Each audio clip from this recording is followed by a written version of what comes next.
So I was like, there's a place, I was like, I need to throw concerts, not to make money, but to make connections to latch onto a bigger team. So I was like, where in the world are there a bunch of kids who live on the internet, a bunch of kids who have money, and a bunch of kids who have nothing to do? Private prep schools. So there are all these prep schools in the Northeast. The first concert we threw was at Choate Rosemary Hall, where John F. Kennedy went. Yeah. I threw probably 30 concerts with me and my buddy at the time. He was involved, and then he sort of stepped away, and it was really just me. The way it would work, I'd reach out to all these artists on the blog scene. This song is sick, good music all day.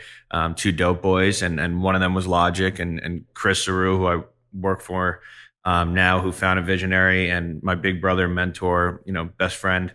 And I'd call them up and I'd say, I've got $2,000 in the Hill School in Pennsylvania. Who wants to come? I'll pay you in full. Before I had no idea the idea of a deposit, anything. So I threw these concerts. The only person I knew who knew how to run sound was a DJ named DJ Vinny Bags, who managed a pizzeria in Mineola.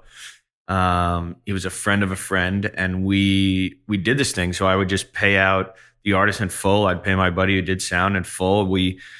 I would call these schools, and I said I had a fake agency with all these artists I could promise, and my word was everything. But I knew the goal was to always latch onto something bigger. So I think probably like a year into it, Chris put it together that I was from Long Island, he was from Long Island, and he was like, I'm looking for some help. I was like, yo, I'll kiss the floor where you guys walk. Like, this is the perfect scenario. You have Logic, who's like, literally, you meet the guy in 20, I met him maybe 2011, 2012. I booked him at a show in Brooklyn for 50 people. I think On Cue was the headliner.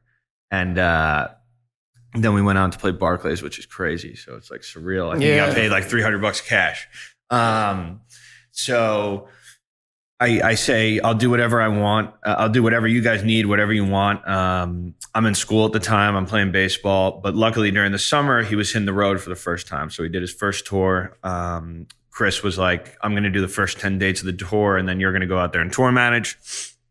Showed up in Dallas. I thought it was going to be, tour life, hard knock life. You know what I mean? Like from the documentary, it's like crazy, wild shit. Show up, Logic sits me down. He goes, man, we're here to work. If you don't want to work, you could leave the tour.